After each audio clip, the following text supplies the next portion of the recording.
My name's Guy Kesteven and I've been a pro bike tester for nearly 25 years, and for the past few weeks I've been ripping around the woods on a prototype of the brand new Titus Loco Moto. So let's go through the details quickly. Titus are the titanium brand of On One and Planet X. So this is basically a titanium version of the Hello Dave. So the geometry is properly insane. 62-degree head angle, 77-degree seat angle, 480mm reach on this large, 50mm bottom bracket drop, and a 458mm chainstay length. But together with that chainstay plate in there, that gives masses of room, even around these 2.5, so you'll easily get a 2.6 in there. And then the wheelbase, you can see the wheel in the distance there, that's 1296 on this bike. So this is a hugely slack monster truck of a bike in terms of geometry. But if you look at the detailing, there's some really nice sweet CNC machining there on that chainstay plate.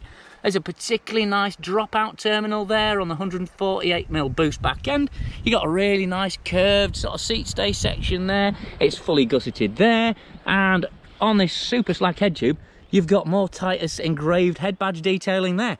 And there's some really nice subtle tube shaping as well. So it's ovalized there, it's round there, and then it's ovalized down there again. Oh, and you've got ISCG mounts in there, and it's a threaded bottom bracket. Cabling, as you can see, is all external to keep it practical. And because it's titanium, because it's so much lighter than steel for the same strength, the entire bike weight is around 1.5 kilos than Hello Dave, which is a steel frame. So this comes in at 14.07 kilos, which with absolute monster truck V tyres on it, very heavy non-production wheels, and, you know, basic but serviceable spec, that's an impressive weight all told. I mean, I actually don't know what the final spec is going to be at this point, but so this is built up off a Hello Dave. To be honest, I hope they continue with this build.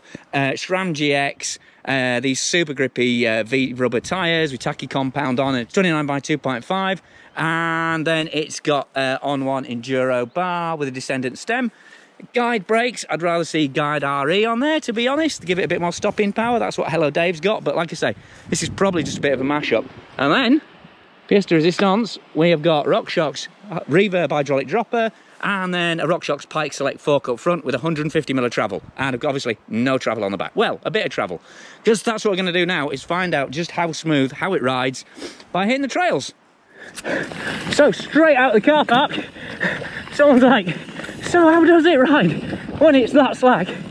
And the truth is, first few rides, well, first few turns at least, you are going to go a lot straighter than you would expect, and that back end is going to feel pretty long. You know, it's not nip and tuck agile, but once you start getting used to that handling balance and you appreciate the stability that gives you, and you get your arse down and your hips mobile, this thing is an absolute super stable monster truck. And while they're a nightmare on road sections in terms of rolling drag and extra effort, having big soft compound tyres on a wide rim is exactly what you need in terms of making the most of that geometry.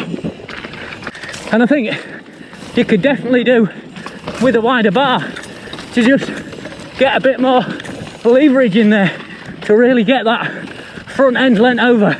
Certainly at speed, you know, it is something of a tramline bike, but you know, once you get your eye in, it only takes a couple of runs, you can properly slam it down.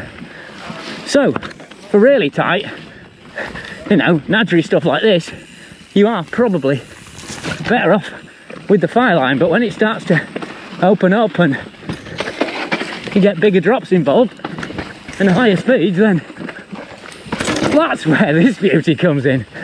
And also, what's interesting is that tie frame works in a very similar way.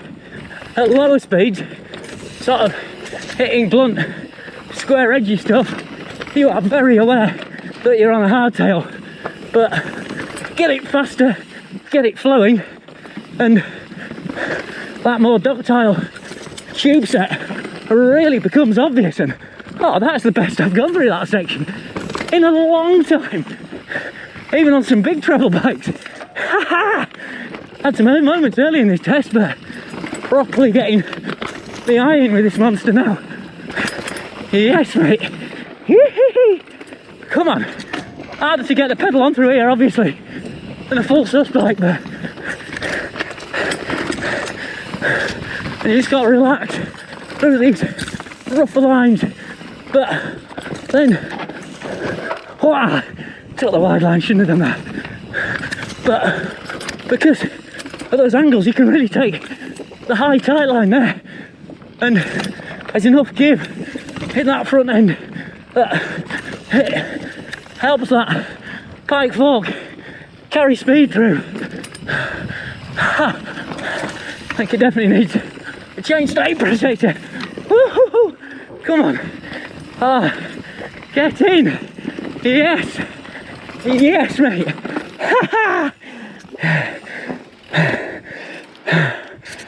And to be honest, when the lads turned up on full sus enduro bikes, I was going to switch to one myself, but there's nothing like more fun than keeping up with a 160mm enduro rig on the titanium hardtail, and this is pretty much perfectly built for it. I mean, obviously I deserve to crash and burn on this now, but so far that 62 head, that Pike Select 4 from that V rubber tyre, they are doing the business. Ride the ruts. Yes, mate. Whoa. Oh, God, I did too Larry in that one. And even with these super sticky V rubber tyres on, you know, it's still, titanium's got that really muscular pedalling feel.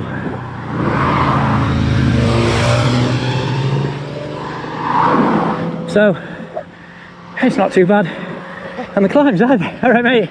All right. I mean, that 1.5 kilos over Hello Dave really is significant. Although obviously, if you did want to add some more rolling speed, just slacken off on the rubber. So yeah, obviously it is more expensive than Hello Dave and geometry, and to a certain extent ride feel are shared. If anything, Hello Dave's a bit smoother, a bit more damped, a bit less springy and sharp when you catch a proper walloper. But for that responsiveness, and also for the level of detailing, well, this is an absolute beauty. And it's because of the weight and because of that sharper ride, it's a lot more versatile for all-round trail duty.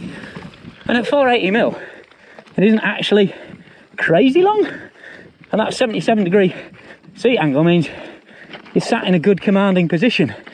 And because the chainstays are so long, they grip pretty well as well. And put these big fat sticky tyres into the teens, and it'll winch up really ugly stuff surprisingly well. Well, very well. Shouldn't be surprising really, because all the numbers and the frame dynamic and the grip are all on its side. So if you're looking for that classic muscular kind of sprung cultured tyre ride with some really nice machine detailing, proper luxury feel, but with absolute hooligan angles and super aggressive tendencies for a bargain price, then this Titus Loco Moto is an absolute hoot with a bit of fancy and a lot of lightweight responsiveness built in. So that's the Rough and Ready live ride review done. Like I say, it's not a bike for everyone. It's a pretty extreme beast, but if you want full-on downhill hardcore hardtail angles stretched and slackened to the absolute max, but you still want that classic lively sprung titanium kind of cross-country trail feel and really nice finishing with some great detailing on it, then this Titus Loco Moto really is something absolutely remarkable, and knowing Planet X, when they finalise the spec on it and when the production bike's coming, it'll be an absolute bargain as well. So thanks very much to Planet X for sending me the bike to review. Thanks very much to them for supporting this video as well.